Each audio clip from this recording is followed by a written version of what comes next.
San Francisco temple. So what So what I date don't, what date was that you came? I don't know, remember the exact date, but it was Roughly probably, month. oh yeah, about February, January, no, probably January, February of 1967. Nice. And who was the first? What was your first contact? Uh,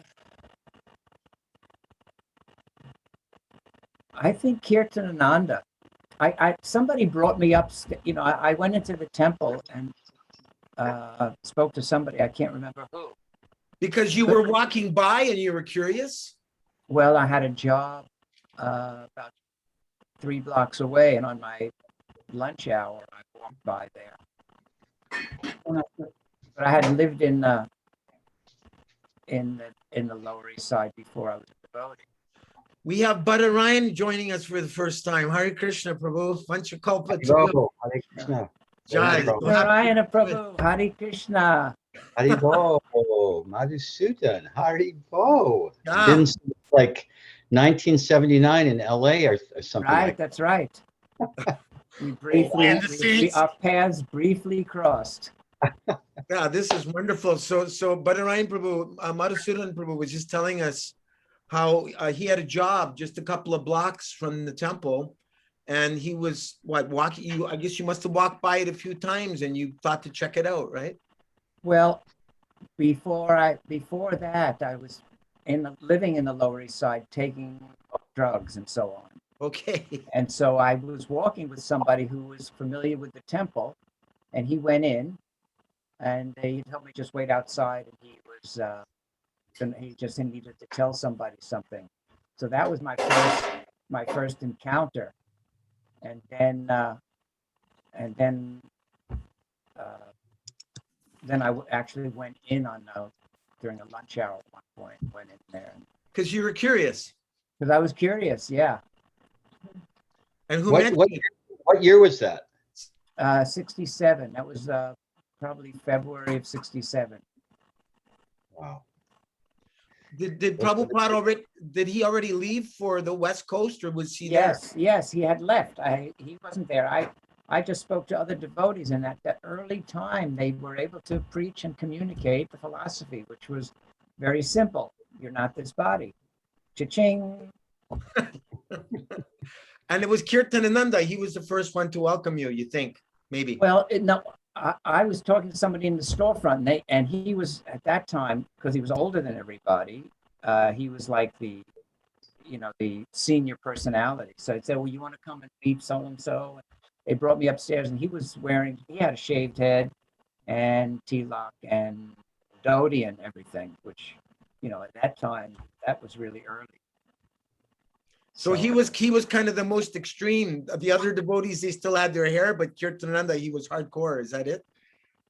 Yeah, I think he had transformed a bit. Yeah. So you continued to work outside for some months? You didn't move right in.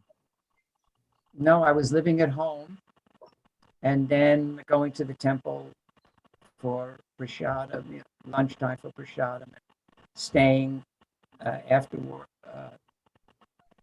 work, staying there, and then going home. So I was trying to stay there.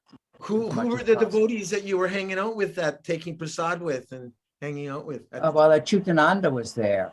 And I related with him the most because he was a very charismatic and intelligent, very, very intelligent, knew the philosophy kind of as well as possible that during those times. You connected with the Acyutananda Prabhu. I connected with him, yes. Hare Krishna Sarvapama. Well, Haribo. We have Madhusudan Prabhu here all the way from San Diego. Jai Madhusudana. Jai Sarvapama Prabhu. Hare Krishna. Hare Krishna obeisances. So Brahmananda was there, Gargamuni was there, Jadharani was there. Right, Satsvarupa, Rupanuga, Damodar. Well, I actually got initiated with Damodar. He was there before me, but he was there. He was still married at the time. Is Damodar still around? Yes, Damodar's around. He lives in Florida with his wife, but he's a little active on Facebook, so you'll see him there. He just put up a whole bunch of photos in our Srila Prabhupada's Disciples, My God Brothers and God Sisters group that he's Yes. collecting. Yeah. Yeah, he's gotten more active just recently on Facebook. He's also posted all his movies. I think he made a half a dozen or so. Yes, oh yeah. Yeah, he did some wonderful service that way. So by the time you were coming around, were the devotees regularly going out on Harinam? Did you go to temples? Not much. No? Not much. It started developing, but it wasn't happening quite yet. I think occasionally we went out on Harinam, like on a Friday night, or what do you think, huh? Friday night. So that must have been a blast. Yeah, it was nice. Yeah, the program was there was a walking Nagar Sankirtan, I guess you call it. We walked from the temple to across town from the East Village to the West Village. How long of a walk is that? A mile? Okay. A mile. Was Hayagriva playing that big bass drum that you see in the movie? When I came, he was gone. I think maybe he went to San Francisco. Okay. So So I when didn't did really meet when did Srila Prabhupada return back from San Francisco? How many months was he gone? April Okay. of 2 '67. months, 3 months. Yeah. And then you got to meet him in person. Yes. When I got to meet him, I and Purushottam stayed back from the airport in order with Acyutananda to help make the feast. So when he came, someone came upstairs to Prabhupada's apartment where we were cooking and got us to come down, Purushottam and myself. And then we came in the side door of the temple. Prabhupada was sitting on his asana. So we bowed down. We were introduced, and he shook our hands. Wow.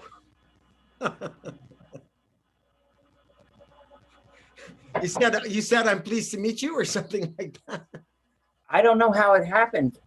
I don't know. I don't think that I don't remember that. I just remember shaking his hand. In fact, it was so long ago, and I was wondering if was I imagining this? That it's that long ago. Did I really do? So I happened to see Purushottam. He left a long time ago. So I happened to see he had a Facebook page. So I got in touch with him, and we chatted a bit. And I asked him, do you remember when we met the Swami? And we shook, and did we shake his hand? He said, "Oh yeah, we shook his hand." He said, it was really remarkable how soft his hand was." Oh. So I said, "Okay, great." Confirmed. That confirmed that I wasn't trying to imagine something. Prabhupada must have been so pleased to see that others had joined in his absence, that you were coming. Right, that's right. He saw that the preaching was going on outside of his presence, even. So Acyutananda helped to solidify you and Kirtanananda and the camaraderie of the others. Yeah, it was nice. Yeah. Family mood. Yes, it was sweet. Yeah. And then many months later before you got initiated? I got initiated in April. Wow. Right after 2 months of visiting. After about 2 months. I guess 2 months seemed like a long time back then, but yeah. Did you have many one-on-one talks with Prabhupada where he gave you direct? Oh, little bits, nothing extensive, because I was just a really young boy and kind of, just coming off of the drugs, and I didn't have much maturity and experience of like college or job. So but he just treated me like a young boy. Like you're a No. son or something, grandson or Yeah, something. yeah. So we had little exchanges. That was, of course, any exchange was nice. Everybody was anxious to get association in whatever way they could with Prabhupada. He was first called the Swami. Come to see the Swami. Did you see the Swami? The Swami's coming. Then afterwards, it progressed to Swamiji. We were calling him Swamiji, and then eventually Prabhupada. And I heard it was Govinda Dasi that was actually, she asked Prabhupada, is there something Yes. more That's right. honorific, more Yes. memorable? Yes. And he suggested, I think, Guru Dev, also Prabhupada. Yeah. So and she said, which one? We want to know which one. She pinned him down, and he said, I guess he said Prabhupada was the best. No, she said, what is the best?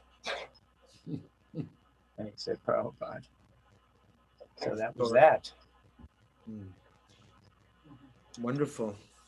Yeah, it's so special to be able to be in contact with one of the originals.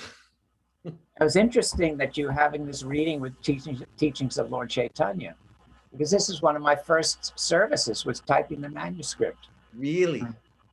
Yeah. I heard it was 1960. It was the first book that Prabhupada published. Right. Yeah. Before Bhagavad Gita. Wow. That's I special. remember it was one of the first books that I received, but I was able to get it from a used bookstore before I had the courage to go to a temple or anything like that. I found them. I found most of Prabhupada's books: the Bhagavatam, First Canto, Sri Shapanishad, Krishna book, Teachings of Lord Chaitanya, in the used bookstores. Wow. Where was this? In Toronto. All right. Padarayana Prabhu, Hare Krishna. Yes, now it's coming back to me. You were working with Suji. Hillsborough. Remember That's we met in Hillsborough. Right. And then Pragosh was living with you for a while. Pragosh, yes. Right. Yeah. He's down in Los Angeles. That's right. I'm trying to get him back to come and live with me. Good luck with that. His wife is very happy there, so it's going to be tough because they had been apart, not apart like separated, but kind of living in different places. She was in India for a while. For a long time, he was in the West, but she really wanted him to move to LA, and so he dutifully followed because he'd been away from her for so long. So it's going to be tough to get him back, but give it the old college try. I am. He's a good man. I am. Yes, he's a jewel. So let's see. How about finding where we left off last time? I will share the screen here, and okay, there we are. And let's see, back to meeting. Can everyone see the screen? Can everyone see? Yes. Yeah, I can see. Okay. Yeah. Mm-hmm. So we left off. We're in, I believe it is it chapter 10, or I think it's entitled The Devotee, and we're chapter 12. Excuse me. Yeah. And just to lead into this paragraph, Prabhupada was saying, to always remember the Supreme Personality of Godhead within one's heart is the main practice of devotional service. And in that practice, there are no regulative principles, there are no do's and don'ts. So Madhusudan Prabhu, would you like to read that, the next paragraph, please? Okay, what do? We read one paragraph each? Yeah, and then if anyone, if you have any comments. He's got it on the screen. Okay. All right. However, one should generally accept the following principles to properly execute devotional service. The devotee should, 1, take shelter of a bona fide spiritual master, 2, receive initiation from the spiritual master, 3, serve the spiritual master, 4, inquire and learn love from the spiritual master, 5. Follow in the footsteps of holy persons, that would be sadhus, devoted to the transcendental loving service of the Lord. 6. Be prepared to give up all kinds of enjoyment and suffer all kinds of miseries for the satisfaction of Krishna.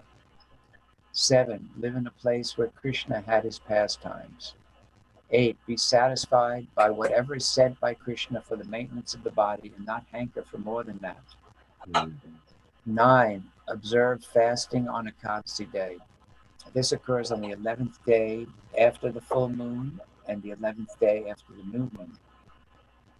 On such days, no grains, cereals, or beans are eaten. Simply vegetables and milk are moderately taken, and the chanting of Hare Krishna and reading of scriptures are increased. And 10, show respect to devotees, cows, and sacred trees like the banyan tree. So does anything stand out for you, Madhusudan Prabhu, from that paragraph that we read?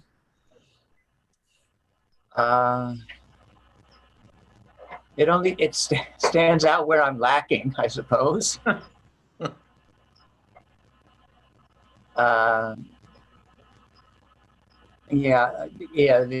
Observing the fasting on Ekadasi. Well, of course, we very rigidly follow Ekadasi by not taking grains and beans, but I could do with reducing or moderately taking and increasing my chanting and reading. Mm-hmm. Do you remember any Ekadasis with Srila Prabhupada? No, not that. But what I was thinking was that Prabhupada, at least as far as I remember, instructed that we would skip breakfast. Oh, fast from breakfast till noon. And we were instructed to chant 25 rounds on Ekadasi. Wow. That's not written here, but that was he wanted. Yeah, he really was encouraging us to increase, which I'm a bit lacking on that. So.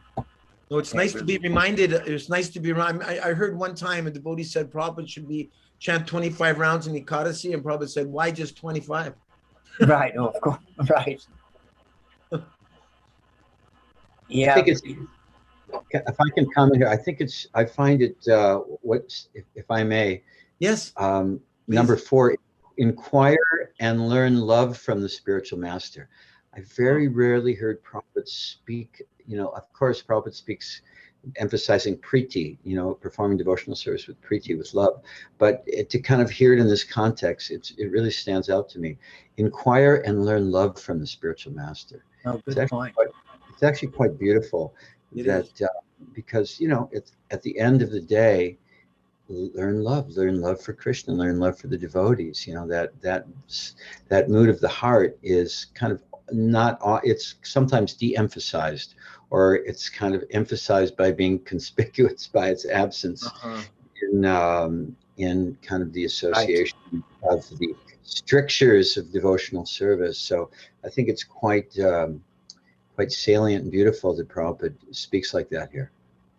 Absolutely, yeah. When I hear about learn love from the spiritual master, I'm thinking about the 6 loving exchanges of offering prasadam, accepting prasadam, revealing our mind, confidentially inquiring, offering gifts, and receiving gifts. And I was thinking probably maybe one of the more difficult ones is revealing our minds in confidence, because you have to be able to trust somebody to reveal your mind to them, that they're not going to put it on Facebook.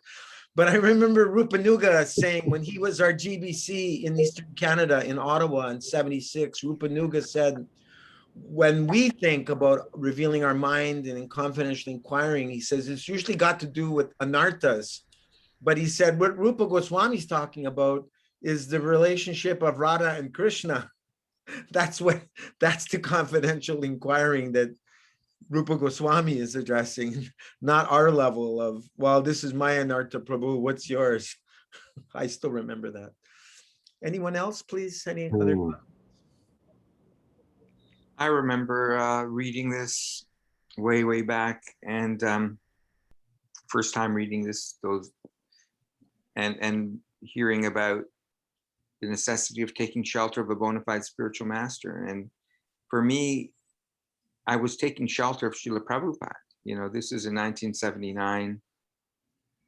And so while I was reading all of Prabhupada's books outside of the Association of Devotees, I was really becoming kind of attached to Srila Prabhupada. And I remember, you know, feeling a sense of disappointment when I realized that, you know, that attachment to Srila Prabhupada wasn't going to be kind of completed by getting, you know, initiated by Srila Prabhupada. And but I do recall very distinctly how, you know, when I was still in my own little world by myself reading Prabhupada's books, Prabhupada was my spiritual master. Like I saw him as my spiritual master, and I had accepted him as my spiritual master. But when I joined the temple, I realized, you know, he had left this world. It was a little disappointing. But now you've realized more than ever that he's your spiritual master. Oh, there's no question. Yeah. I think many devotees were in that category. I know many devotees that were around during Prabhupada's time but missed the initiation for this reason or that reason, you know, and they share this similar sentiments. I was initiated by Prabhupada in 73, but I left the movement for some time. So I wasn't second initiated. I came back before he left the world, but I wasn't able to get second initiated by him. But so I always lamented that as well. But at this point, it's kind of a moot point, really. It's really, as was pointed out, it's, you know, it's really the quality of our taking shelter of Srila Prabhupada. Mm-hmm. Well, I was reading something today. I think it was Gargamuni Prabhu posted something about Srila Prabhupada bringing up this point of loving Krishna and serving Krishna, and how this love and service can't be on the basis of material energy, the material body and mind. It has to be on the basis of Acyutananda, the actual, you know, the spiritual energy, which is on the level of Sat, Chit, and Ananda. And so ultimately our association with Srila Prabhupada, our real association with Srila Prabhupada, is on that level as well. Mm-hmm. Sarvopama Prabhu, anything from you before we move on?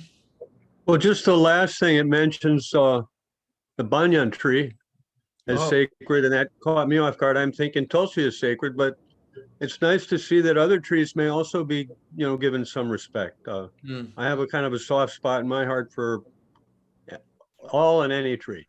Yes. Yes. The fig tree is also very special. Right. I heard that Prabhupada became very angry when he heard either the devotees attempted to cut down a tree at Gurley Street at the Dallas Temple, or they actually did cut it down. I heard Prabhupada was very disturbed.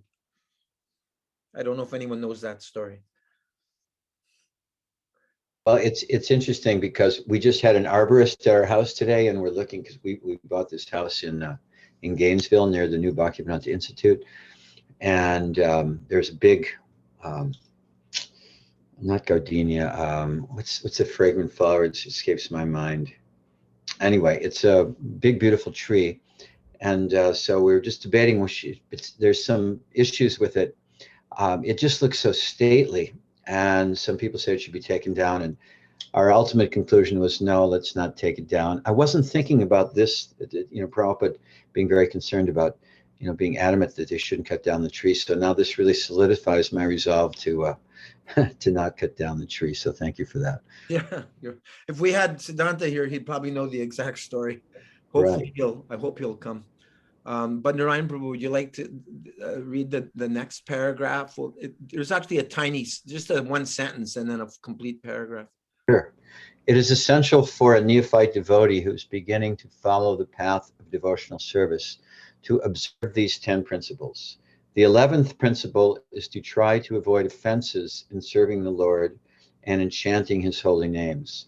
There are 10 kinds of offenses in the matter of chanting the holy name. 1, to blaspheme a devotee of the Lord. 2, to consider the Lord and the demigods on the same level or to think there are many gods. 3, to neglect the orders of the spiritual master. 4, to minimize the authority of the scriptures, the Vedas. 5, to interpret the holy names of God. 6, to commit sins on the strength of chanting. 7, to instruct the glories of the Lord's names to the unfaithful. 8, to compare the chanting of the holy name to material piety. 9, to be inattentive while chanting the holy name. 10, to remain attached to material things in spite of chanting the holy names. These 10 offenses against the holy name should be avoided. Any thoughts on that? Oh, yes, just a few things stick out in my mind. To neglect the orders of the spiritual master. I mean, there's been many times when, whether it's not finishing my rounds or neglecting some aspect of my spiritual life. And we can see that, just like Prabhupada was so adamant about kind of the basics, and that this is an offense, and you take it very, very seriously. So that really sticks out in my mind. And to be inattentive while chanting. I mean, I'm realizing now, I'm trying to be much more attentive, and I see the great value in that, and how easy it is to let the mind wander. So really wanting to increase that very fixed attention on the holy name. Madhusudan Prabhu, Mhm. something from, did they recite these 10 offenses every morning at 26 Second Avenue, or was that a later development? That was later. The 10 offenses were posted on a piece of paper, right? They were posted. Right, it was written, Prabhupada. Yeah, and it was posted on the wall. Actually, on the door to the bathroom, where it was posted. So everybody. Now that I think of that, it was pretty. At first, I was thinking, boy, what a place to put it on the bathroom door. But actually, that would be the best place, because nobody could avoid it.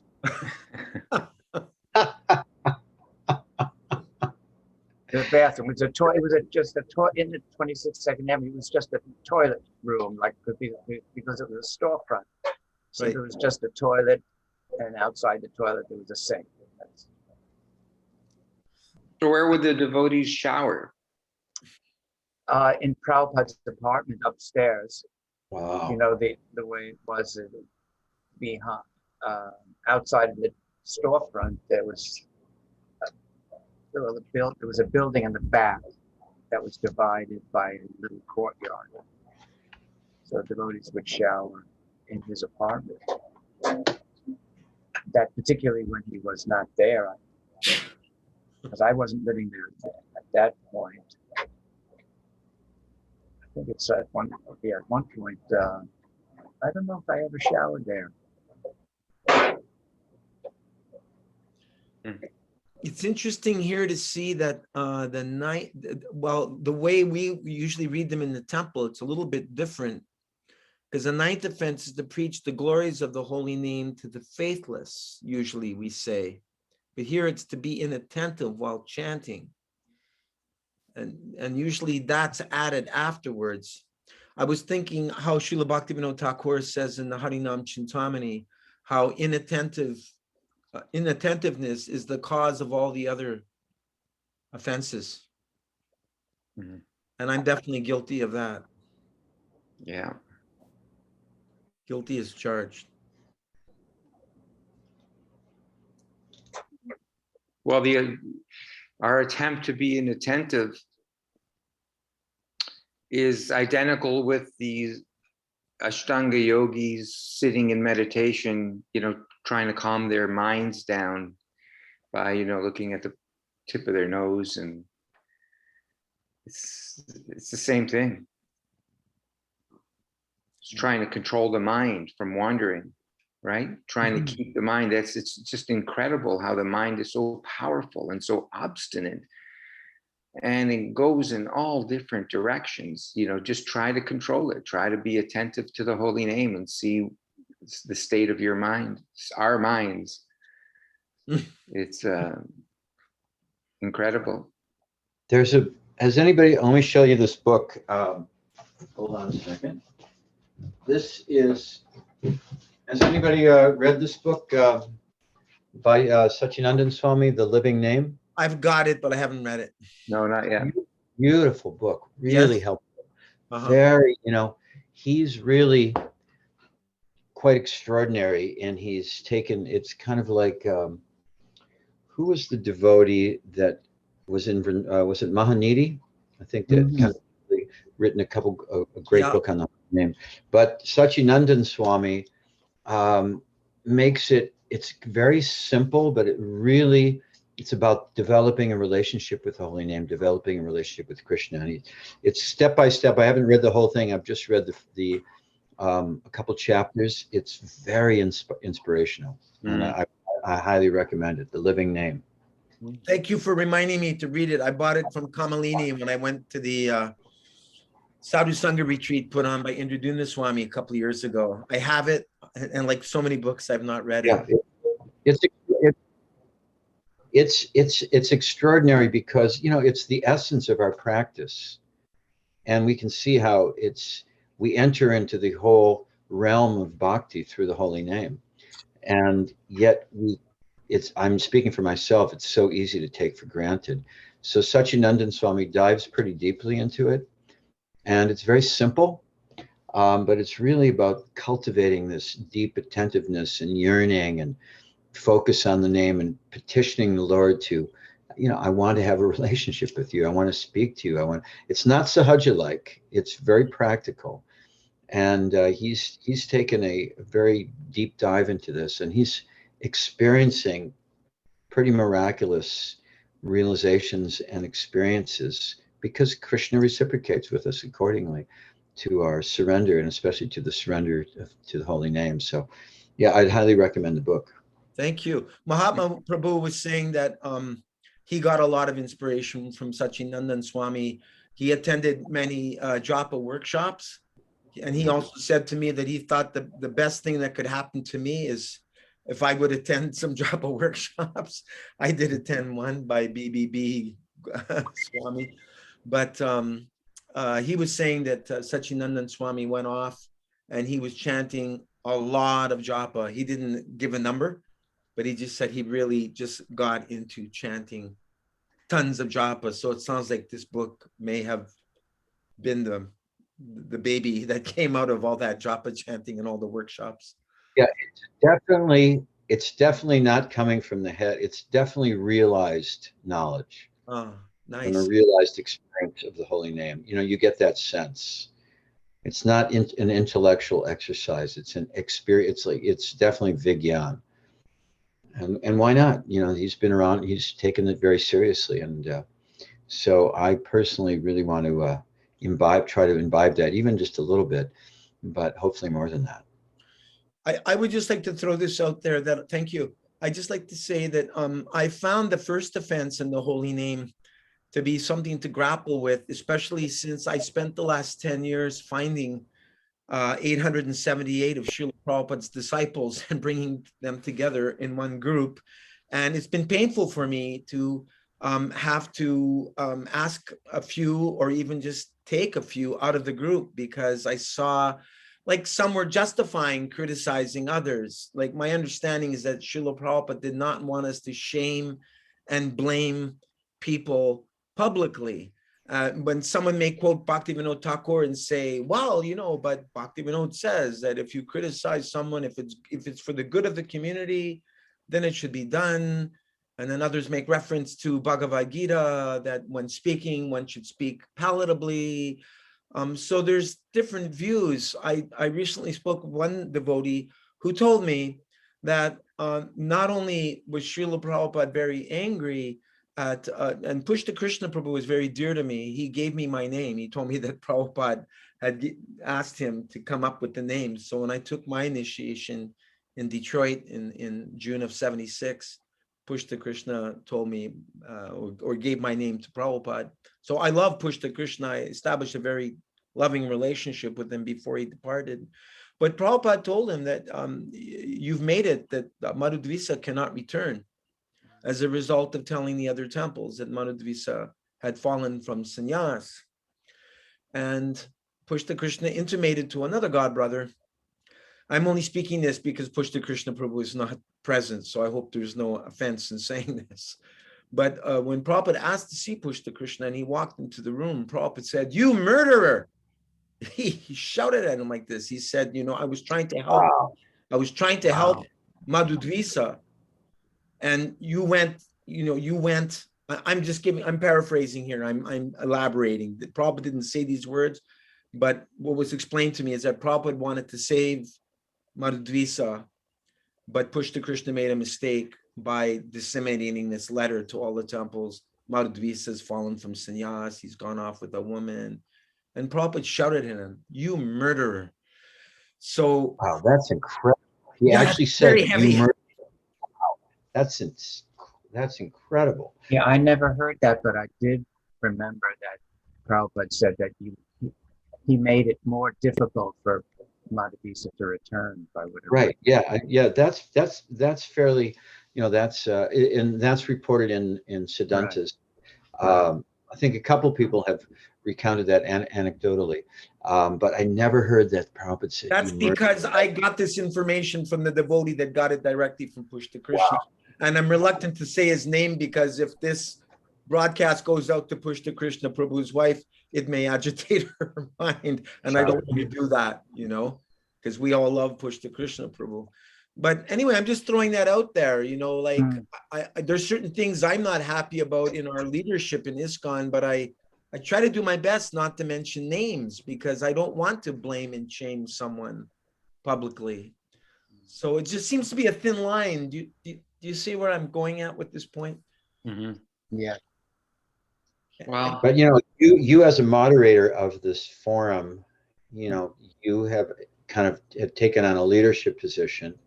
And if you see that offensive mentality being cultivated, it is actually your duty to step in and excuse those devotees because it's creating a culture of offense. Yeah. And it's even harder when the attacks come on me personally, because I'm trying to be humble, but I see if I allow people to just say any and everything, I see how it, as you said, a culture of offense, it starts to snowball. And one negative remark brings another negative remark, another starts to snowball. It can get ugly. Well, I mean, we could look at the situation with the, after Prabhupada left and the zonal acharya thing. And I remember many devotees speaking out against that system and, labeled offenders and their tongues should be cut out.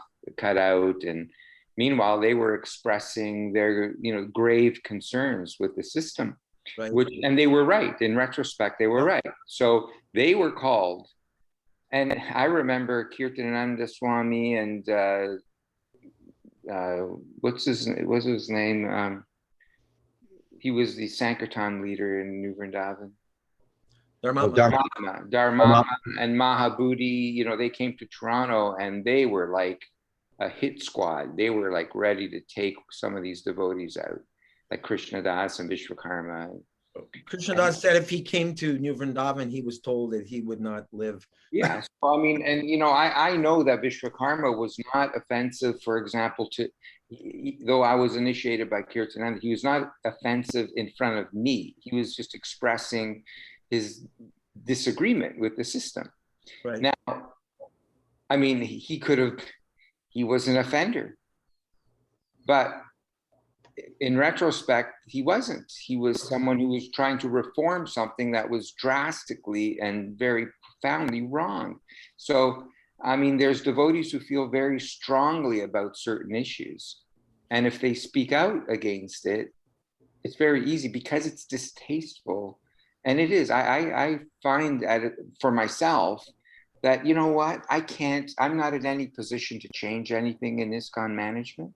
at this point, I just want to work on my rounds, chant attentively. But if there is a forum where we're discussing something specifically, then we should have the freedom to discuss, challenge in a respectful way, but without being called an offender and without saying that we're blaspheme devotees or anything like that.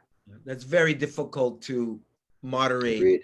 A forum where people agree to disagree in a respectful way. It's almost like a That's the difficulty. That's no question. Anyone else have any thoughts on these 10 offenses before we move on? Sarvopama Prabhu, Krishna Chandra, anyone? Thoughts or questions?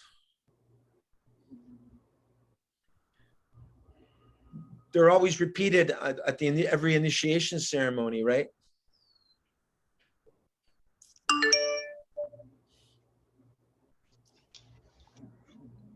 Okay, whose turn is it now? It's Sarvopam Prabhu. Yeah, the 12th principle. Okay.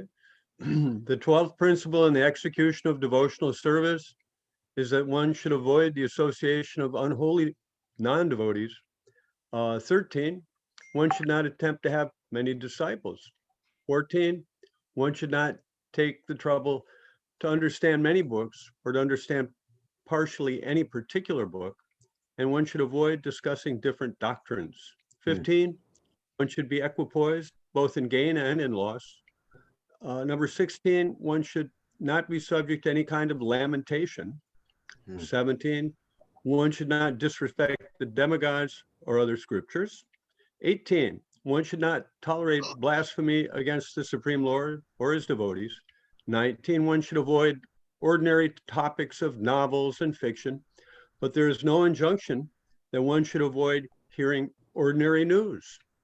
20, one should not give any trouble to any living creature, even a small bug. Wow. Wow, there's a lot in there. Yeah. Anyone want to give a purport? Wow. Any How about comments? Krishna Chandra, what do you think about that? Well, there are a lot of different points to think about here. I mean, just for one thing, avoiding novels and fiction. You know, I had always been a Star Wars fan. I'm thinking maybe I should tone that down just a little bit. You can I wasn't dovetail. aware of this till now because I never read this book till now. I've been associating with devotees for 20 years, so I feel a little funny. Yeah. So, but about understanding many books, I can understand because there are a lot of different books out there. And I think if we spread ourselves thin, it can be a little bit problematic. Just stick to some good, important books first. You know, I'm right now with my study, I'm trying to do Bhagavad Gita and then move on to Srimad Bhagavatam and Sri Caitanya Charitamrita, and then after that, maybe take them one at a time, but try to be very simple. Any other thoughts on this? I found it fascinating. Number 19, the second half of 19. Krishna Chandra was speaking about the first half, but there's no injunction that one should avoid hearing ordinary news. And I find this very fascinating because, you know, the whole kind of pandemic, scandemic, plandemic mode and kind of really researching these things has been a very, and things relation to kind of malefic agendas going on behind the scenes and whatnot. And so many devotees are really diving into this, which I find very fascinating because, you know, how I see it, it does relate to Lord Chaitanya's mission and understanding how kind of Maya is working in, sorry, that's my cat. Come on, sweet, come on. Reggie. There she is. There she is. I think this kind of blows my mind because, you know, in other quarters, we've heard Prabhupada talk about kind of discouraging that. But here it's so fascinating. He goes, but there's no injunction that one should avoid hearing ordinary news. In other words, how I see that is a devotee should kind of have one ear to the ground, understand what's going on in the material world. So, you know, one can relate to people, and one just cannot have the will pull those, not be naive, you know. And I mean, it's one thing, you can get so absorbed in it that it takes away from your devotional service. So we have to, it's a fine line that we have to walk. But Guilty as charged. yeah, so What was that? Say again. someone said guilty as charged. Yeah, that's me. Yeah, I'm. But it is the Prabhupada actually, in a sense, pointed this out, almost like went out of his way to say, okay, yeah, you can listen to ordinary news, just, you know, just to kind of understand what's really going on in the world. And as we hear from Sri Ishopanishad, that one has to understand the material and the spiritual side by side. So one can understand how the material energy is working, and in working to ensnare us, really, so we can avoid that ensnarement by having some knowledge of it. It's kind of like understanding the matrix so you don't get caught in the matrix. It's interesting because later on there's that quotes of Prabhupada saying that we don't read newspapers and. Right. Yeah. That's why I found this so fascinating. That's right. Yeah. Good to hear this. Prabhupada even tells the story of how some miners, some coal miners were being preached to, and you know, they were being told, oh, if you go to hell, it's fire and smoke and brimstone. And the miners were going, well, yeah, that's what we do every day down in the mine. So then the next thing he said was, but there are no newspapers. And that they took pretty seriously. They're like, oh no, that we cannot live without the newspapers. Yeah. Yeah, Prabhupada tells, he starts by saying that the Christian preacher was trying to figure out how to preach to the miners. If you don't accept Lord Jesus, you're going to hell. Well, what's hell? Dark and fiery, and we work at a place like that. Realized he was going to have a hard time convincing them. And that's what, so similarly, a good preacher is someone who finds the ways and the means, right, to communicate, to get people to take up Krishna consciousness. By Ragya Vidya. You know, it's interesting, like Madhusudan said that, you know, this is a point that comes up a lot, is like the Prabhupada saying what appears to be contradictory things. Mm-hmm. Saying one thing and then saying exact opposite. I remember I asked Shamasundar once to kind of recount kind of the quintessent three things that he found that stood out to him in his association with Srila Prabhupada. And one thing he said was how Prabhupada's instructions were to everyone were so exactly perfect and geared to that person. And he would hear Prabhupada say, in the morning, say, tell one devotee one thing, and later on in the day, tell another devotee the exact opposite of what he told the other devotee, but it was all according to time, place, and circumstance. Mm-hmm. So I'd love to hear the devotees' realizations about this, that there's no injunction that one should not avoid hearing ordinary news, but then Prabhupada is saying, as Madhusudan said, that Prabhupada discouraged reading Monday newspapers. So how do we reconcile those two things? Well, by similar thing that you said is that you can't, if you get too caught up in it to the detriment of your hearing and reading spiritual topics, then there's always like a divide, point at which you yourself can understand, well, I'm going off the deep end here or not. You would, sometimes that if you artificially avoid hearing ordinary news, that's no good. And at the same time, not to get too caught up to the detriment of your devotional service. So what I hear you saying from that's a really good point. I think, like the barometer, as you said, Madhusudan, the barometer is that if we're finding that in that kind of hearing mundane topics about ordinary events or events in the material world, that if it's taking us away from our sadhana bhakti and our adherence to the principles of Krishna consciousness and especially Shravanam, Kirtanam, Vishnu Smaranam, then that should be the kind of litmus test. If we're able to maintain both on parallel paths, then, as Prabhupada said here, there's no injunction against it. Mhm. I remember hearing Prabhupada saying that when it comes to writing BTG articles, you can look at the headline of a newspaper and you can, based on that, like or maybe I'll blend things together here a bit, that there's some value in knowing what are the events that are going on in the world. The devotee should not be like oblivious, but as you're both pointing out, not to cross that line where we also start compromising our Krishna consciousness. But he said BTG articles could be written on the basis of headlines, and we give the Krishna conscious viewpoint, just like he told Satsarup Maharaj, you can write an entire book on how Krishna consciousness is a solution to all the problems of the world. You know, I was listening to a lecture, I think it was in the 60s, one of Srila Prabhupada's lectures from, I think he was maybe in Montreal or India, I forget. But Prabhupada many times references Nixon's political problems, but he uses that in order to make a Krishna conscious realization. Right. So it's not like he got into the details of what was going on with Watergate, but he saw the headline, yeah, you know, Nixon, the president of the United States, is having all these issues, and he would use it in his preaching. So it's not something that he, you know, really showed much interest in, aside from the fact that the material world takes down, it builds you up and takes you down. And I get the impression sometimes that we get caught up in things, like even with this COVID thing. I mean, you know, we make a decision, and it's not like we have to go on and, you know, Campaign. a campaign to kind of, you know, preach anti-COVID. You know, we preach, you know, anti-material life, anti, you know, Maya.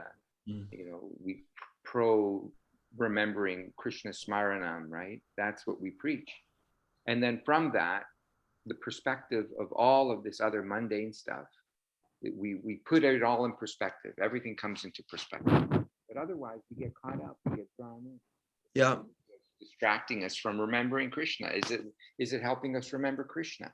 Right. Is Well, I think the litmus test, you know, Yeah, because for me, I speaking for myself, you know, because I've been really pretty deeply studying this whole thing for the last year and a half or so, and it's actually kind of but I've been studying things related to that for many years beforehand. So because I'm seeing it in relation to Lord Chaitanya's mission and the kind of oncoming of the golden age and the age of Kali, I'm finding it actually inspirational in my Krishna consciousness in kind of like an interesting, strange way. And so I think to me, it's the litmus test is how much is it inspiring us in Krishna? If it's taking us away, then yes. But if it's not, you know, then, I mean, to me, that's the test. Could be a great platform for preaching also. Yeah. But I mean, your point is really well made. Because ultimately, I think we have to be convinced, the way Prabhupada was convinced, that the way we change the world isn't by political activism. It's by changing, by becoming pure in our consciousness. That's how we change things, because ultimately everything arises from the most subtle to the grossest, right?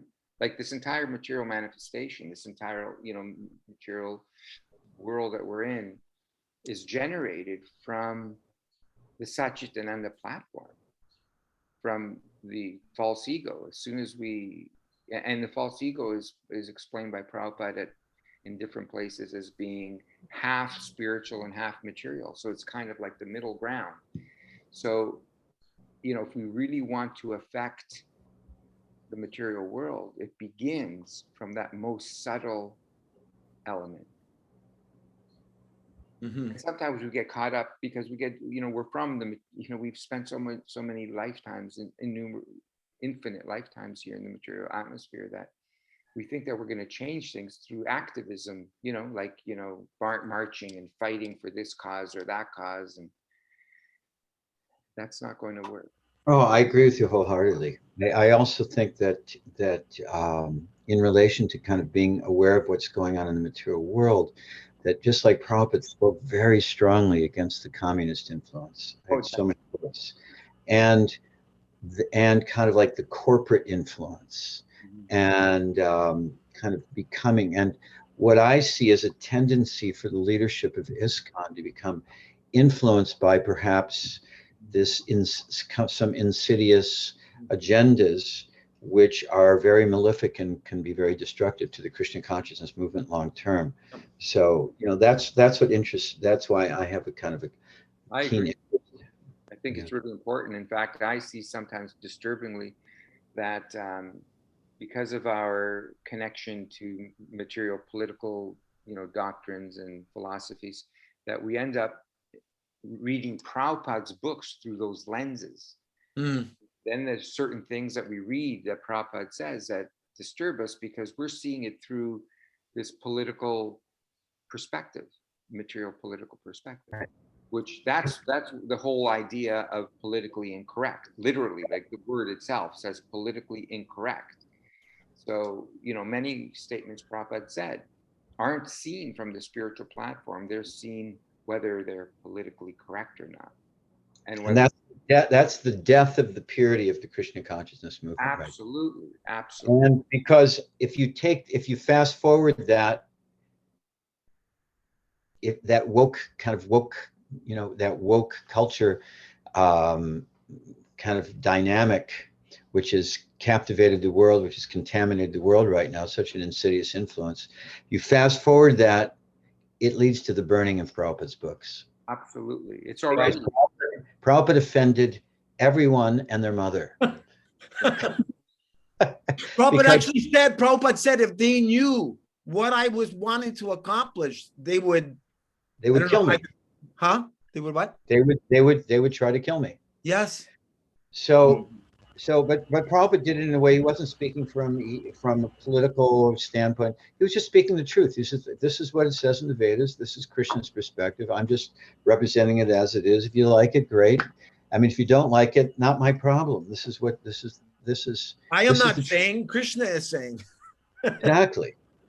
And as soon as we can, that's another litmus test, another barometer, is if we're disturbed by these so-called like politically incorrect statements of Prabhupada, then we have to adjust our consciousness, not that Prabhupada has to adjust it. That's right. Yeah. Hare Prabhu. Hare Krishna.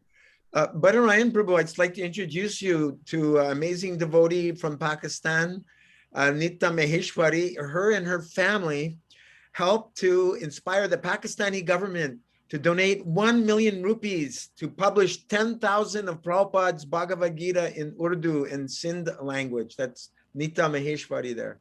Wow. Congratulations. She's in Pakistan right now. She's all the way from Pakistan. I mean, that is worth like that type of book distribution. I mean, we know that, first of all, Prabhu, like Dandavat pranams to you a million times, because Prabhupada, we know that just like Prabhupada talked about distributing books behind the Iron Curtain in those days, that one book behind the Iron Curtain was worth thousands of books. I can't remember the exact quote. There's something like that. I don't know if anybody recalls that quote by Prabhupada, but it's that type of mood that one book in the Muslim countries is worth thousands of books in the Western countries. So all glories to your service, Prabhu. Yeah. And also we have Tom Prabhu with us. He's from just outside of Chicago. He's a teacher in that area. And I believe that's the first place I remember meeting you, Bhattarayan Prabhu, was Kishori's temple. Oh yeah. Yeah. I was there for a while. Yeah. I think you were a book distributor there at O'Hare. I did that for a while. Yeah. And then I also lived in the basement and played music. Oh, okay. Yeah, after I left the movement, Uddhava Shloka let me, and I was a musician, Uddhava Shloka, I said, I'll move back into the temple if I can play my guitar. And Uddhava Shloka, he's like, well, hey, I have a whole recording studio, so what's the big deal? Funny. But I also did books, and I still distribute books, so nice. Pretty much every weekend. So, yeah. I don't know. Thank you, Maharji, and thank you, Tom, for being here. It looks like Madhusudan Prabhu had to go, but anyway, we still have some time left. Who hasn't read that wants to read next? I haven't read yet. Okay. Where are we here? Yeah, the last one. One should not give any trouble to any living creature, even a small bug. Wow. That's there's a lot of thought in that one as well. Okay, the first 10 of the 20 items. Okay. Should I do the short one and the next one after that? It's such your call. I'll do that. Thank you. The first 10 of the 20 items mentioned above are affirmative, and the second 10 are prohibitive. In the Bhakti Rasamrita Sindhu, compiled by Srila Rupa Goswami, it is said that one should be very liberal in behavior and should avoid any undesirable activities. Of the 20 regulations, the most important are the first 3: to accept the shelter of a bona fide spiritual master, be initiated by him, and serve him. In addition to these 20, there are 35 more items of devotional service, and they can be analyzed as follows: hearing about the Lord, chanting about him, remembering him, worshiping him, praying to him, serving him, engaging as his servitor, being friendly toward him, offering everything to him, dancing before the deity, singing before the deity, informing the deity of one's thoughts, offering obeisances to the deity, standing up to show respect to the deity and the devotees, following a devotee when he gets up to go to the door, entering the temple of the Lord, circumambulating the temple of the Lord, reciting prayers to the Lord, vibrating hymns in his honor, performing Sankirtan or congregational chanting of the holy name, smelling the incense and flowers offered to the deity, accepting prasadam, food offered to Krishna, attending the arati ceremony, seeing the deity, offering palatable foodstuffs to the Lord, meditating on the Lord, offering water to the Tulsi tree, offering respect to the Vaishnavas or advanced devotees, living in Mathura or Vrindavan, understanding Srimad Bhagavatam, trying one's utmost to attain Krishna, expecting the mercy of Krishna, joining with devotees in performing Krishna's ceremonial functions, surrendering to the Lord in all respects, observing different ceremonial functions and vows. Sarvopama Prabhu, Badarayan, any thoughts jump out for you? Sarvapama Prabhu, please. Oh, he's muted. Sarvapama Prabhu is muted. Oh, can you unmute yourself, Sarvopama? I think it's just this. Sorry about that. Yeah, I defer to the wonderful explanations and descriptions that Badarayan has been giving. Okay. No, come on. You go. Rock, paper, scissors. Let's see who goes. No, you go. I don't know. There's so many there. I Yeah. can't. It'd be hard to choose. Hard to choose. What about Nita Maheshwari? Let's hear from her. Yes. Yeah. Anything that stands out for you, Nitya? I'm an initial pack didn't get, they referred to, I think, 3 or 10 other activities. I was just thinking about that. I'm in an initial of the paragraph before this in addition. Oh, Yeah. about accepting a spiritual master. It is said that one, yeah, it is said that one should be very liberal in behavior and should avoid any undesirable activities. Before that, I think, yeah.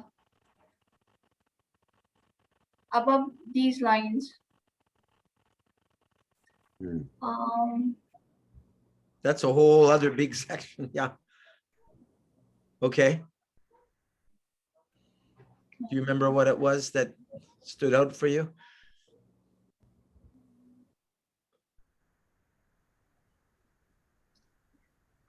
20 principles.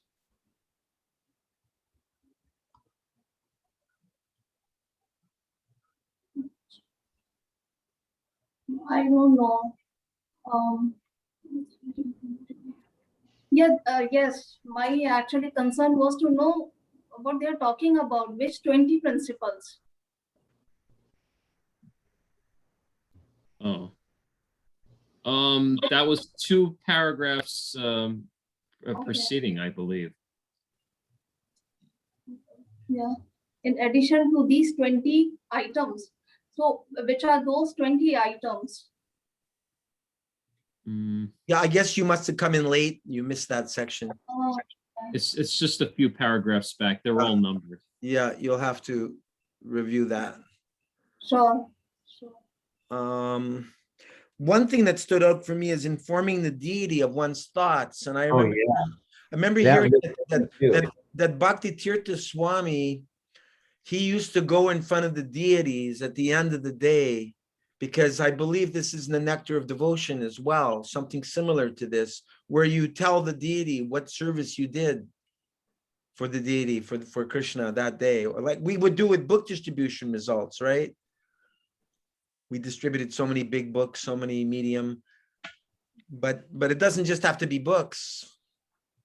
But I was thinking also informing the deity of one's thoughts. I mean, at least for myself, I think I could be expressing to Krishna a lot more about how I feel I'm really struggling, and I really need a lot more intelligence from him. And I'm really grateful for the presence of all of you, because I feel your presence, and it's inspiring. It inspires my thoughts, makes me want to raise my standards. So yeah, Krishna is fulfilling my prayers through all of your association. So those thoughts are there, but I feel the need to reach out to Krishna more, informing.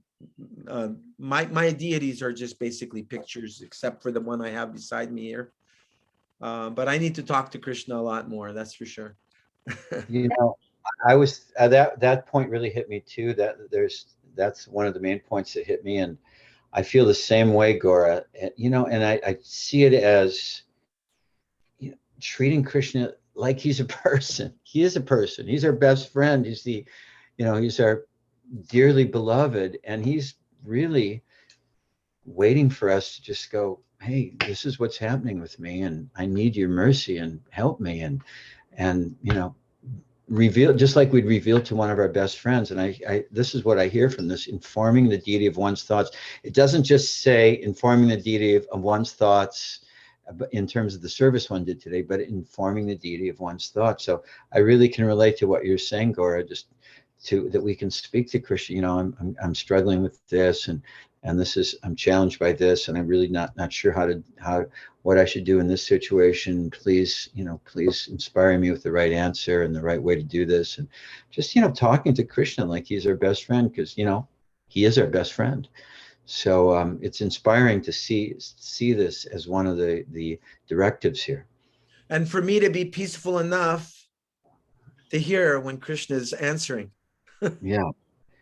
And, you know, and that a corollary to that is is number 32, expecting the mercy of Krishna. So like, it's kind of like Jesus said, you know, as you pray, it will be given to you to the degree that you believe it. You know, so I think it's the saying is similar to that.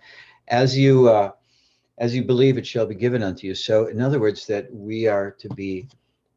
we're praying to Krishna for shelter. And Krishna says, you know, those who meditate on my transcendental form with exclusive devotion, I preserve what they have and I carry what they lack. So what I hear here is like, expect that. You know, there's that sense of expectancy, not like, oh, Krishna doesn't really care about me. I'm just like, you know, some schlump here, just struggling. No, we should, that we're Krishna's part and parcel. We're very beloved to Krishna, and then that if we're praying to him for help, that help will come, that strength will come, that mercy will come. Maybe not right away, but we should be assured that it will come. So you are all the mercy of Krishna to me. No,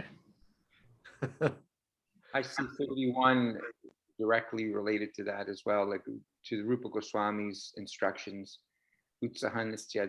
being, being determined, like trying one's utmost. So the point that I see that as being extremely important, that a devotee has to really make that effort, trying one's utmost to attain Krishna. That's basically, in a nutshell, our whole life. And everything that we do is basically, that effort to attain Krishna, of following all these rules and regulations, avoiding certain things, expecting the mercy, being confident, right? Expecting the mercy, being confident that Krishna will reciprocate, that Krishna's mercy is there for us. Yeah, what is that verse? What is that section from the Nectar Devotion where Rupa Goswami talks about that, and Prabhupada comments in Nectar Devotion that one devotee should pass his days expecting the mercy of Krishna, and then even if it's not forthcoming, knowing that it will come and that Krishna will deliver the devotee. I forgot the exact passage. Does anybody remember that? Prabhupada writes it so beautifully. As you said, Jivan Mukta, the sense of confidence that Krishna has my back, that he will come through, that Prabhupada talks about that we should not be impatient in this process. That in due course, Krishna will deliver us if we just stick to the path, something of that nature. And I think for myself anyway, one of the things that keeps me, or hope, to a certain extent keeps me on track, is that you just have to keep reminding yourself of the basics. And that's why when I hear Srila Prabhupada, when I listen to his lectures, that's what he's basically doing, preaching to me about the basics. Don't forget, you're not the body, you're Acyutananda, you're spirit soul. You got to relate to Krishna on that level. You have to develop the vision of spirit. And when we start, the closer we get to those realizations, then the easier it is to understand, the mercy of Krishna, and to feel that confidence and that enthusiasm. The easier it is to maintain one's efforts towards attaining Krishna. It comes from the basics. It comes from teachings of Bhagavad Gita. Nityarada, sorry, Badharan, you had something to say? No, I just was saying so true. Nityarada, we haven't heard from you. Did you want to read the next paragraph to these 35 items? To these 35 items are added another 4. Number 1, marking one's body with sandalwood pulp to show that one is a Vaishnava. Number 2, painting one's body with the holy names of the Lord. Number 3, covering one's body with the remnants of the deity coverings. Number 4, sipping Charnamrita, the water that has washed the deity. These 4 additional items make 39 items for devotional service and all. And out of all these, the following 5 are most important: to associate with devotees, to chant holy name of the Lord, to hear Srimad Bhagavatam, to live in the holy place such as Mathura or Vrindavana, and to serve the deity with great devotion. These items are specially mentioned by Rupa Goswami in his book Bhakti Rasamrit Sindhu.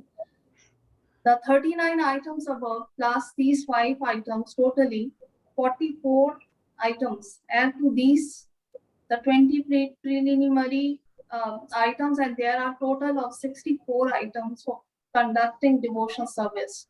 The devotional service of one who adopts these 64 items with his body, mind, and senses gradually becomes pure. Some of the items are completely distinct from others. Some are identical, and others appears to be mixed. One that stands out for me is to associate with devotees. I remember hearing a tape from Prabhupada some years back, You hear it again. Papa was saying, there is one principle higher than chanting the Hare Krishna mantra, and that is association with devotees, because he said, without that association, after some time, your chanting will dry up. And that really hit me like a ton of bricks. I mean, obviously it didn't hit me enough because I just live alone in a tiny town far from devotees. But that statement haunts me a lot. Of course, he said you can be with two, and if you chant Hare Krishna and you're compatible, that is ISKCON. He said you can be 200, and if you're not compatible, that's not ISKCON. He said that to Jamuna. So that's another point. Go ahead. I'm sorry if I cut someone off. Hey, Gordon, I'm going to have to go. I have to speak to someone Sure. in 2 minutes. So it's really great having you. Thank you so much for coming. We'll do it again Friday.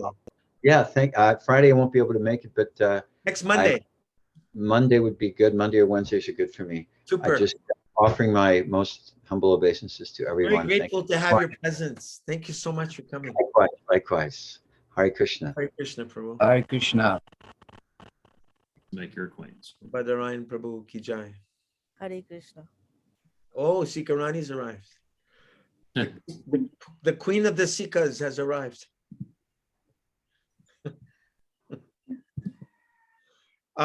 Jivamukta, any thoughts on what we just read here? I was just thinking, there's 64 items, but aren't there also 64 qualities of Krishna? Yeah. Uh-huh. There's 64. That's an interesting point. Uh-huh. Yeah. I don't know if that's in the teachings of Lord Caitanya, but it's in the Nectar of Devotion. Nectar of Devotion. It's in the Nectar of Devotion. Yeah. I was just thinking, if someone's fortunate to live in Vrindavan Dham or Mayapur, then automatically you're associating with devotees, you're chanting Hare Krishna, you can go to Bhagavatam every morning, and you see the deity every day. So that's one special advantage of living in the Dham, right? When Prabhupada was in Vrindavan, though, I mean, he's surrounded by devotees, but at the same time, he lived a very solitary life. Right. Oh, interesting point. In the Radha Damodar temple, he was pretty much to his own. Uh-huh. Compiling his books, the Bhagavatam, working on the Bhagavatam. Exactly. I was just hearing today, Prabhupada arrived in Toronto, which is an hour and a half from me, in June of 1976, Harisari Prabhu was saying. And he met with Professor Joseph O'Connell, who he said was a relatively young man at the time, around 40. And he liked Prabhupada a lot. And I met Joseph O'Connell myself as well. He actually asked me to come and speak in his class on Chaitanya Vaishnavism. And I put on a slideshow about Lord Chaitanya with one of those old carousel projectors. And I told him that Prabhupada said, or I don't know if maybe Bhaktisiddhanta said, that one day the Chaitanya Charitamrita will become so popular that people will learn the Bengali just to be able to read Chaitanya Charitamrita. And I said to Professor O'Connell, I would really like to learn how to speak and read Bengali one day. And he gave me a book. I still haven't studied it, but it's a reminder. He gave me a book on how to learn Bengali, a big thick book from the university. But anyway, when Prabhupada met O'Connell, Joseph O'Connell said to Prabhupada, why don't you have some of your students sign up and take some of my philosophy classes at the University of Toronto, St. Michael's College. And then later on, Prabhupada said to Harisari, the reason he's saying that is because people have lost an interest in philosophy. They're all interested in technology today. He said, so therefore they're trying to conscript our men to take philosophy classes at the university. And then Prabhupada's response to Professor O'Connell was, if you want our men to study philosophy at the university, he said that you should take my books and you should make them part of the curriculum. I think it was rather bold of Professor O'Connell when Prabhupada's disciples are actually taking lessons and instruction from the supreme Jagat Guru. Right. They go to Professor O'Connell. What's Professor O'Connell going to teach them that Prabhupada can't? Exactly. I mean, I'm sure he didn't mean it that way, but it's like Right. quite bold and, quite misdirected. Yes. Joseph O'Connell asked Prabhupada, how long did it take you to complete the Chaitanya Charitamrita? And Prabhupada said, a year and a half.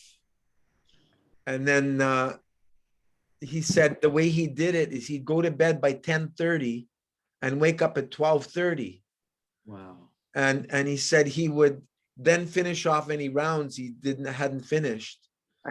Wow. And then he said he would translate so that later devotees could type it out. And he said every day, even if he just did a few pages, every day something.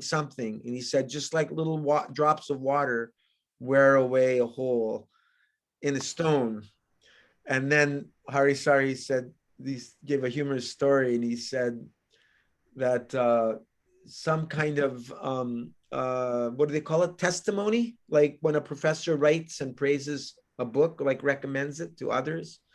They were wanting to get one from Professor Dimmock, and he wanted to write a Chaitanya Charitamrita, but he couldn't even finish one book in 1 or 2 years. So he was completely flabbergasted when he heard that Prabhupada finished 17 volumes of the Chaitanya Charitamrita in a year and a half. And he agreed to write something, but Harisari said what Professor Dimmock wrote was not very good or not very nice. So when they went to visit him, he was drinking liquor, wine or whatever, and he just kept drinking and drinking. Harisari said when he got drunk enough, they got him to sign his name on something that the devotees wrote in glorification of Prabhupada's Chaitanya Charitamrita. And the professor said, okay, here's my signature. So I thought that was a funny story. Anyway,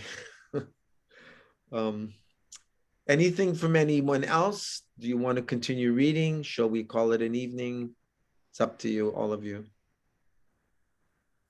I'm open for anything for the next few minutes. I've got to bow out now. Thank you very much. I'm looking forward to Monday.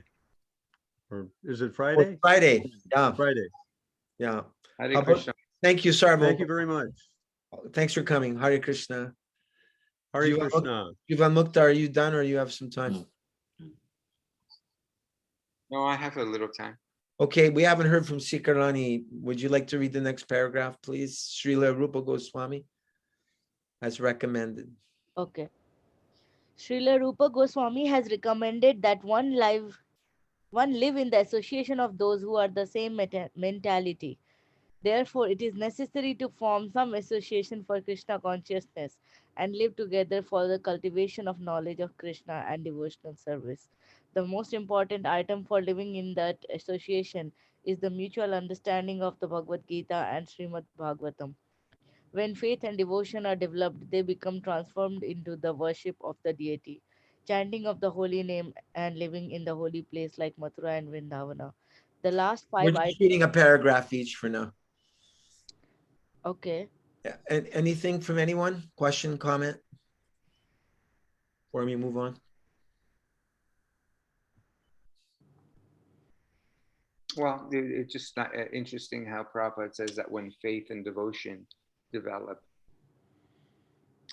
through the development of faith and devotion, one wants to worship the deity, chant the holy name, and live in the holy place. Mm-hmm.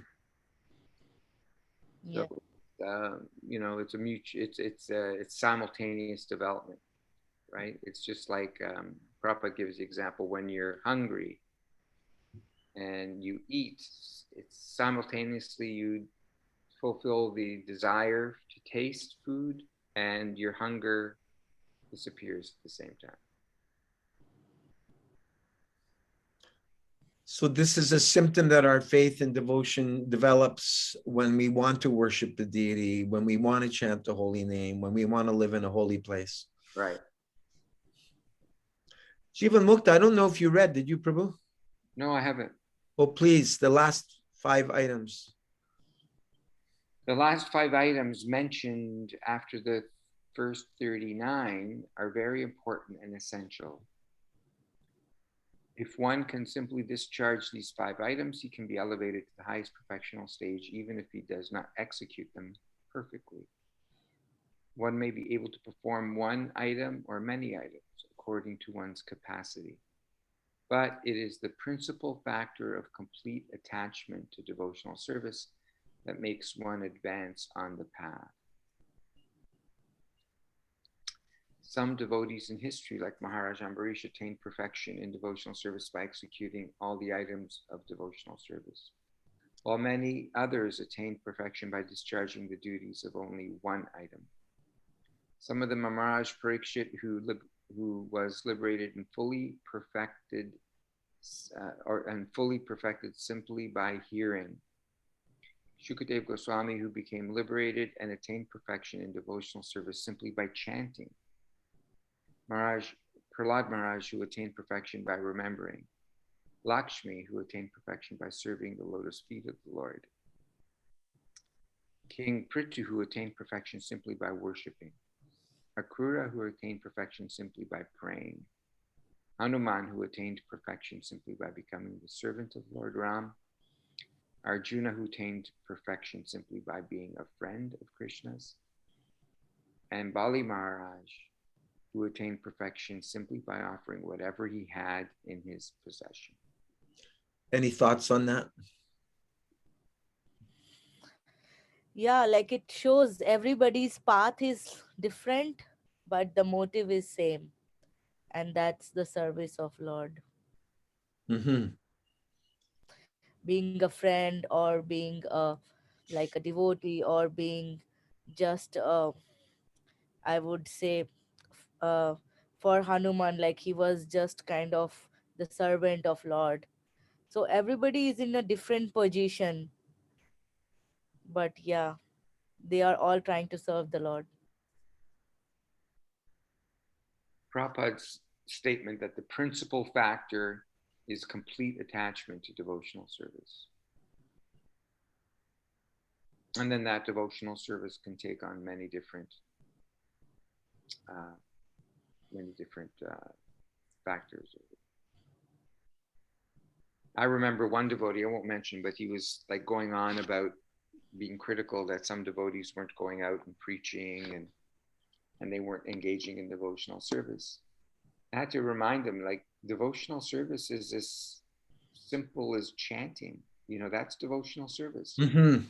Yeah. So if there's a devotee that for whatever reason doesn't feel comfortable going out and being a big preacher, which is a wonderful thing. And Krishna, of course, rewards the devotees accordingly. But if the devotee is secure and satisfied in chanting or hearing,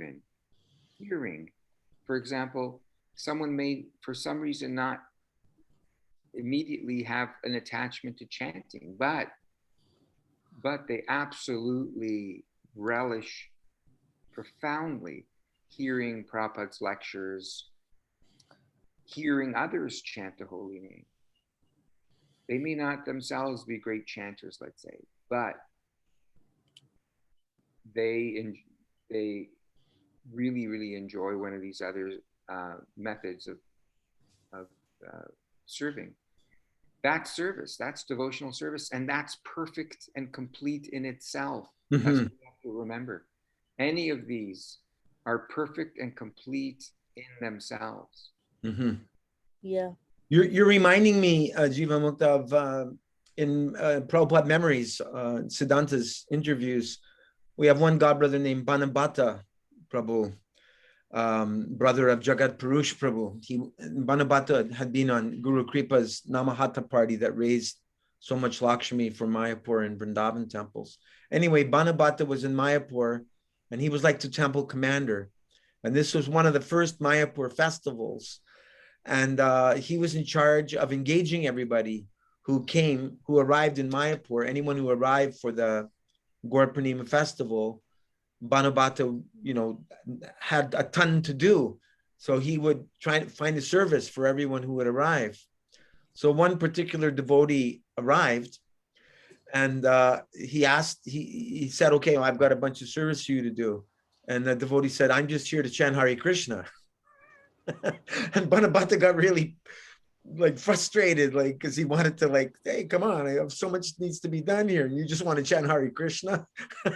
So he went to Prabhupada and he complained.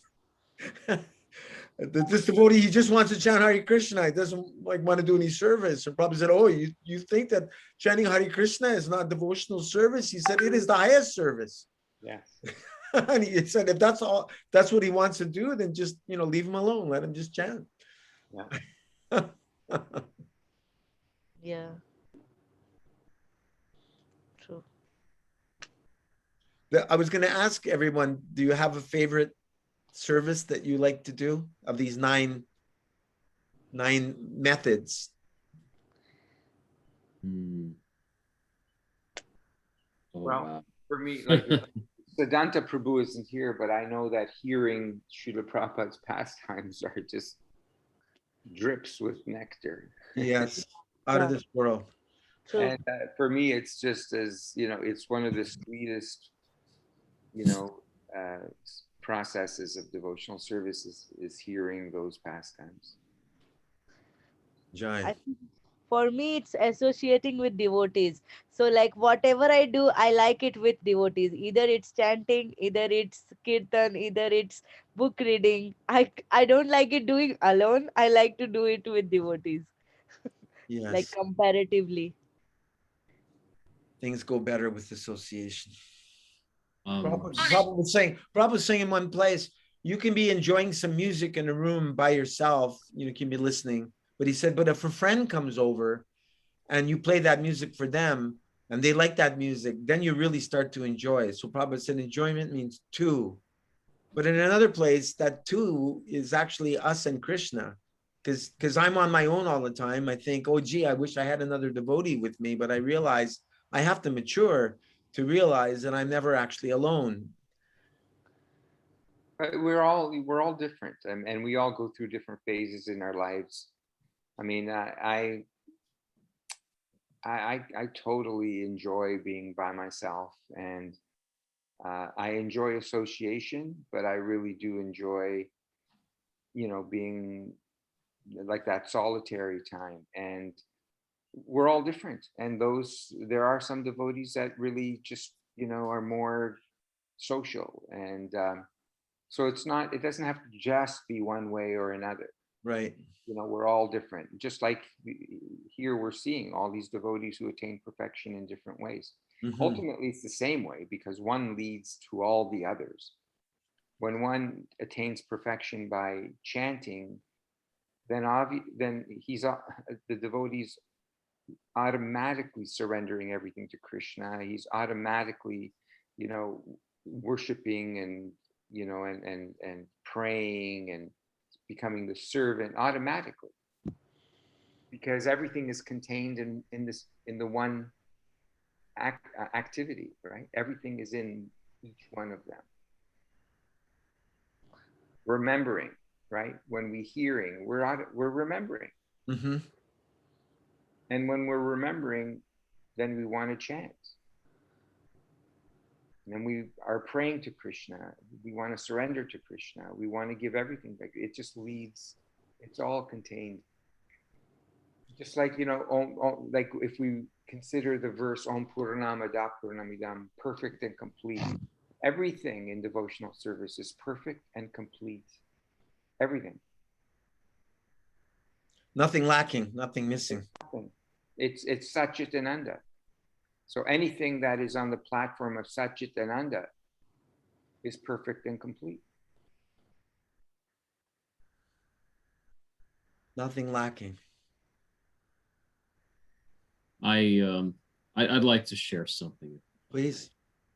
For me, I try to just remember the manifest pastimes of my Guru Maharaj. Maharaj, because he inspired me so much. And he was just so, during his manifest pastimes, he was just so sweet and very, he really kind of shone as a devotee, as a pure devotee.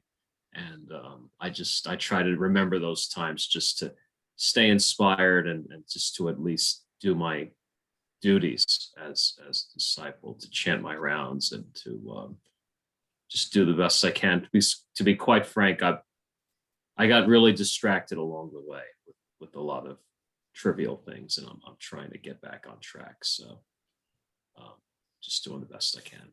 Can you say something about Bhakti Vaibhav Puri Maharaj, like some memory that you have of him that stands out for you, that's really inspiring? Or Oh, a couple of things. I mean, the first time I really spent time with him was in New York. Now it was Radhastami 2001, and to be quite candid, we didn't really know where we were going to go because certain plans had fallen through, and we had decided to just go sightseeing and take Maharaj with us to the World Trade Center.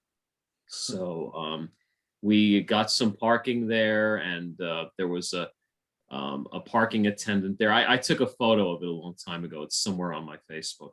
And Maharaj said to the parking attendant, "You should let us park here for free. We are sadhu." And he couldn't do it because he wasn't, he just couldn't do it.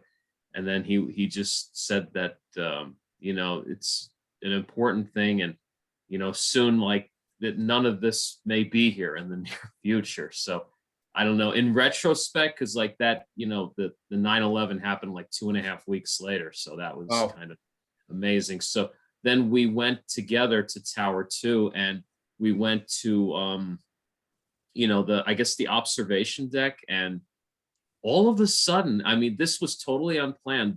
We did a kirtan on the observation. How many floors up is that? Like 100 floors, more or less. Wow. And there was it was nice. And, he even started dancing a little bit, and even with like, how old was he? He was, I think, 8. Hold on a sec. I'm trying to remember what year he was born. 1913, I believe. So he had to have been like 88, I think, at that time. And he danced a little bit, and he was almost dancing with the passerbys, which was just fantastic.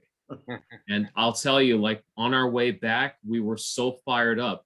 We were getting out of the car at the red light, and we were doing kirtan like at the red lights, and then we would get right back in when it turns green, and then we go right. It was like we could just turn it on and off because we were so fired up, and it was so like sincere and so, I don't know, very warm. And then there's another. It's just a little more personal. I was with him in Spain, in Alicante,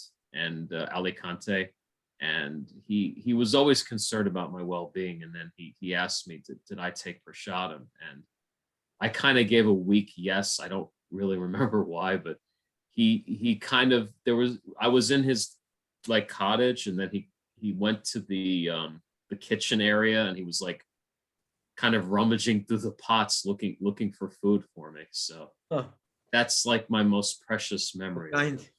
Yeah, just that he was so concerned about me. I was just, so young at the time, and so insignificant in the grand scheme of things. Did you see the video that Siddhanta Prabhu did of him?